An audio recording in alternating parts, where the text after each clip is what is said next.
The winter babysitter. Well, let's get one thing out on the table right at the start.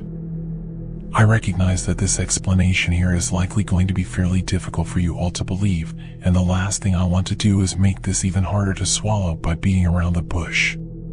There's a saying in the self-help world about eating the frog, which is to say, whatever the ugliest, grossest, most difficult to stomach part of a task is, well, you should just step right up and take care of that part first. Get it out of your way, so it's not hanging over your head while you do the rest of your work. In my 45 years on this earth, I've found that to be pretty decent advice, and I've done my best to follow it whenever possible. Still, things are sometimes easier said than done. It has not escaped me that I'm still talking around the edge of this thing without actually tackling it head on. Maybe part of it is that I still don't quite believe all of it myself, even with the horror show still drying upstairs, and writing something down on paper as a way of legitimizing things. Once you write a thing down, you have to look at it and decide if it's a good representation of reality. If it is, then you've helped define the shape of something. If it's not, then all you're really doing is looking at evidence of your own insufficiency. Or worse, your own insanity. So, frick it. Here it is. Santa Claus is real. He's real, and he's a goddamn murderer. I hope you're not waiting for a punchline, because there is no freaking punchline. Not only is this not a joke, but a punchline symbolizes the end of a story, and that's not quite where we are. I'm writing this down now not because this whole weird situation is over, which it isn't, but because it's the first chance I've had to actually collect my thoughts. Don't get me wrong, I'd love to have all of this put behind me, but I'm starting to think that might not actually happen. In the chance that I'm unable to follow up on this later, I guess having a partial account of things is better than nothing. I'm probably kidding myself if I think that this won't all still get placed at my feet, but you can only do what you can do. Alright, the frog is eaten. Now we can get on with the rest of it. This whole situation started yesterday, when our little corner of Montana lost both power and phone service on December 24th. I'm about half an hour north of Glasgow, which is itself smack dab in the middle of nowhere. It's pretty country, mostly hills and plains, but in the depths of winter, it turns into a pure white vista that stretches as far as you can see in any direction. I generally don't mind. I've lived here my whole life, and the isolation is part of the appeal. I get my firewood delivered at the start of the season. I've got a large freezer full of venison and other meat down in the cellar, and sometimes you just have to hunker down for a month or so with a few good books to keep you company. I drove long-haul trucking through my earlier years, and was smart with my money, so these days I live off of interest and keep things simple. I've never been one to need much company, and driving into town a few times a month to grab a beer was enough to keep me feeling like I was part of the community. Most of my time is spent tending to the house and the property, keeping my small vegetable garden, and watching whatever DVDs the mailman brings from Netflix. I'm just as surprised as you are that they still offer that service, but it works perfectly for a Luddite like myself. I have a computer, but outside of the occasional email to family, I don't use it for much. I've been here since 2005, and I spent 13 years being perfectly happy in my quiet, out-of-the-way sanctuary before John Percival and his family moved in down the road. Looking at that written down the road seems to imply a bit more distance than is actually involved here. The road in question, Alpine Drive, branches off Highway 24 and twists through the hills in a roughly eastern direction before terminating at a small river a few miles past my house. When I bought the place, there was only one other house on Alpine, and that was near the intersection with 24. I could go whole weeks without seeing someone else if that was my inclination, and it frequently was. Then, John and his family decided to have their Godolphin McMansion built out here. If I decided to get in my car and drive over to visit, which is a thing I cannot fathom doing, it would take me about 10 minutes to navigate the road and arrive at their driveway. In reality, though, their house is not 1/4 mile from mine, just 2 hills over. That means that I am graced on a daily basis with the sight of that abomination of architecture, and that every sound from their house drifts an easy distance on the wind right over to my ears. I can best describe John as being a privileged piece of shit. He's tall and thin, with a posture that seemed determined to make him look like a vulture. For some reason he insists on keeping a beard on his face, if you could call that loose scraggle of wiry hair a beard. To the best of my knowledge, he does something with computers, but we never talked enough for me to get all the basics. I endured 6 months of disruptive construction while they were building his house before I even had a chance to meet the man, and though I did my best to keep an open mind even then, he didn't do himself any favors. I had gone over one weekend afternoon with a 6-pack of Coors and a box of cookies for his family to introduce myself, doing the best I could think of to be neighborly. Within 5 minutes of opening the door, John had suggested to me that I was somehow being inconsiderate to bring something with so much sugar, and that he hadn't drank Coors since he had been slumming it with the scholarship kids at college. I held out another 15 minutes before finding some excuse and heading home, but had still had the misfortune to meet his wife and son. Melinda was loud and condescending, with the type of laugh that would cause even a Buddhist monk to think about grabbing her neck and throttling her. Max was worse. He was plunked down on the couch while I walked in, greasy hair hanging in his face and wearing a shirt that advertised a band called Anal Cunt. He didn't bother looking up or saying hello, focused on some handheld video game. He didn't say one word to me the whole time I was there, but his snickers and eye rolls didn't escape me during my brief conversation with his father. When I started to tell John about myself, as one will do when they first meet someone, Max interrupted me with a loud yawn. I stopped talking, hoping, but by that point, not expecting, John to tell him to not be rude.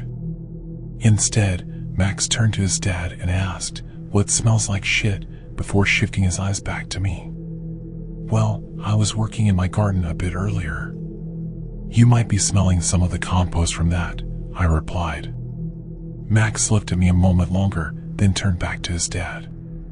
"Why did we move here if all the locals smell like shit?" he asked, and then got up and left the room. I somehow managed to keep my calm while I ended my conversation with John, who didn't offer any sort of apology for his son's behavior. That was the last time I had seen Max up close until yesterday, though I was constantly aware of his presence. In the following weeks and months, I was gifted with a comprehensive education in the world of extreme heavy metal. Max played his music loud with his windows open, and wouldn't you know it that his room faced towards my house, an uninterrupted quarter of a mile away. My afternoons gardening were now accompanied by the soothing tones of bands like Morbid Angel, Cannibal Corpse, and Carcass. I was only able to identify them after my constant exposure granted me the ability to start recognizing some of the growled, barked, and shrieked lyrics, and I looked up those snippets online. I wasn't at all interested in the music, but I felt the need to at least put a name to them. Did I mention that there's not a lot to do out in the middle of nowhere? So that was my life for the next year or so. John and his charming family moved in during late September 2018. As of this writing, I have spent 15 months in the oral shadow of a dumb freaking teenager with terrible taste in music. I started going into town more, and also spent more time inside than outside, so that the music would be at least a little muffled. I tried talking to John about it a few times, but he wasn't interested in meeting me halfway. In his eyes, he had paid good money to live where he did, and it wasn't his problem if anyone else disliked his family's lifestyle. I am not particularly comforted by the fact that Max is now dead. He was a horrible kid, but horrible kids sometimes turn out okay, all things said and done. At the very least, he deserved the chance. I will not miss his constant bombardment on my life, but I would never have wished serious ill upon him. Still, I suppose there is some irony in the fact that his bedroom now looks like the album art for one of those revolting CDs he listened to. I was there. I saw it. I suppose that brings me to the actual issue at hand. I mentioned that the whole thing started yesterday, but I guess it actually goes back a bit farther than that. 2 weeks ago, on the 12th or so, John Percival knocked on my door. It's the first time that he ever come over, and I'm not quite sure if he was looking for help or delivering a veiled threat. Like I mentioned, the Percivals and I weren't on the most friendly terms, and I can only imagine what their thoughts of me were. If I had to guess, to them, I was some backwater dimwit that happened to live nearby and had been a thorn in their side about their son's behavior. Downriver with Elam. For Elam, at first, the night began like any other. Wakefulness came in a flash. He sat upright in his straw mat, fingers clenched tight around his spear. There had been a Chue prowling through their village for the last few weeks. It had already dragged away one little girl, whose head they had found stuffed up a tree 2 days after the attack. Elam had expected to hear the rallying shouts of the other men, the beast's sinister growl, or even the soft clicking of its claws over the leaf litter. Save for the crackling of the communal fire, the night was silent and peaceful. Elam rubbed the side of his head. His warrior training had pounded in him a pinpoint ability to rise from sleep at the first sign of trouble.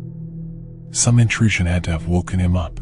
He could feel it in the air, a sort of unspeakable disruption in his space. His bare toe stroked something at the foot of his mat, and he sprang to a defensive posture, his spear arm poised, ready to strike. Confusion followed, then swelling joy. At the foot of his mat was a small wooden statue, a carving of a mythical, toothy fish known to them as the Mbinga. Elam dropped his spear and snatched the carving, cradling it with reverence. Its appearance in his tent only meant one thing, one glorious, life-changing thing. Rising to his feet, Elam felt as though he was floating out of his tent and across the village square. He could see his fellow villagers peeking out at him from behind their own tents, eyes alight with admiration. Only a few young warriors had ever been bestowed this honor, and Elam had been a unanimous favorite among them. No shame in savoring some of the adulation. The warm glow of the communal fire fell behind him as he strode deliberately into the blackened jungle. Making this trek in the dead of night was madness, especially with a man-eating Chue stalking about, but Elam knew it was the only way to get where he needed to go. Besides, passing through the beast's territory might have been one part of the initiation, a test to prove his courage. Through the trees in front of him, a new firelight appeared, this one raging in yellow in color. It had been made very recently. For him. Holding the Mbinga out like an offering, he pushed through the growth and emerged into the clearing. Just like he had heard about, 5 figures stood around a roaring campfire, garbed in feathers, paint, and lavish, colorful fabrics. They radiated power and benevolence, regarding Elam as if he were already one of their own. He stopped in front of the fire, gazing upon them through the flames. The center elder stepped forward. "Elam," he decreed. "Brave one. You have been called here on request of the elders. Your beacon is that of the Mbinga, on account of your ferocity in combat and the pursuit of game. Do you embrace the Mbinga as your own till your dying breath?" Elam raised the beacon above his head, his arms trembling with nerves. "Yes. I embrace it." The elder nodded. "Then let the skies consume your pledge." Elam knelt and placed the beacon in the center of the fire, barely registering the brief scalding on his hands. As he watched, the statue erupted into flames and developed a charred crust, sparkling with orange embers. Elam sucked in a breath. He knew at this point in the initiation there was no going back. However, that was also the extent of what he had been allowed to know. He stood and looked back up at the elders, awaiting further command. Movement behind him triggered his warrior's reflex, and he snapped around to see 5 other fully clad elders, their twisted faces devilish in the light. The 10 of them had encircled him. The mood suddenly took on a menacing air. "Elam, filthy worm." Lower than dirt, one of them snarled, striking him with a wispy switch. Elam flinched at the lash, suppressing his urge to hit back. It's part of the rite, he realized, a red mark searing on his forearm. "Carrion eater," another cursed, whipping his back. "Pond scum," a third spat, smacking the back of his calf. His leg buckled, and Elam fell to his knees once more as the soft, sharp blows rained down upon him. Pestilence. Invalid. Stillborn trash. His skin stung with pain as he cowered lower, covering the back of his neck, his wounds burning from the nearby flames. "On your feet, maggot," an elder rasped. Elam stood up again, tall and proud despite his agony. 100 lashings upon you, and 100,000 more if you speak of this to anyone, by our word, the elder said. What happens here stays here, even if you emerge from your trials alive. Tell us you understand. I understand, Elam declared, trying to stop his heart from jumping up his throat. To become an elder, you must prove yourself amid endless suffering and torment, another said. But physical and spiritual strength is not enough. You must also show initiative, leadership, and compassion. She grabbed a burning piece of wood from the fire and held it aloft like a torch, beckoning Elam to follow. If you desire to become a leader of men, she explained, walking into the forest, then you must do exactly that. Elam trailed her, his enthusiasm flipped over to pure, unbridled anxiety. The full weight of not knowing what the rite of initiation entailed was beginning to hit him. They emerged into a small clearing among the trees. There was a strong odor of plant oil in the air. The torchlight illuminated 5 cones woven from grass and twigs, large enough for a person to crouch underneath. Elam gaped at them. What could be their purpose? An hour's walk from this spot, towards the sunrise, is a river, the elder said. You and your men will navigate down that river until your final destination. It will be perilous. It is possible not all of you will make it. But only by working together and functioning as a tribe will you survive. If you and your men complete your journey, you will be judged on whether you deserve ascension to the elders or not, she finished. Elder, what do you mean when you say, my men? Elam inquired. Without a word, the elder reached down and grabbed a vine from the forest floor, giving it a strong yank. The cones seemed to fly off with it, until Elam saw that they were merely coverings for triangular wooden structures underneath. He nearly gasped at what he saw. Inside each structure was a young man, stuffed within them like caged animals, leering up at him with hatred and fear. Even in the low light, Elam recognized the markings around their faces. They were Kushotos, members of a rival tribe whom their own had warred against for generations. You wish to be a leader, the elder decreed. Then lead these men. Lead them down the river. You must rule. You must compromise. You must use force if necessary. But in the end, you must protect them. Right now, you are their elder, and they are your subjects. The elder unsheathed an ivory knife and handed it over to Elam. They are in your hands. Together, persist. Together, survive. Then she dropped the torch and melted into the night. Immediately the clearing burst into flames. Elam yelped and jumped away from the fire. The plant oil odor reeked more strongly than before. They planned this. Elam realized, dumbfounded, the hair on his shins singed off. The elder called out from afar. Do not let the forest burn. What kind of leader lets his forest burn? Elam snapped out of it and fell to the ground, digging up soil and tossing it over the flames. A quarter of the fire was snuffed out after a few moments of uprooting, but it spread beyond his reach, snaking up the trunks of trees. Damn it, he cursed, wringing his hands up the bark, desperately trying to smother the flames. The tribesmen exploded with insults and calls. Get us out of here. Let us free, you jackass. No.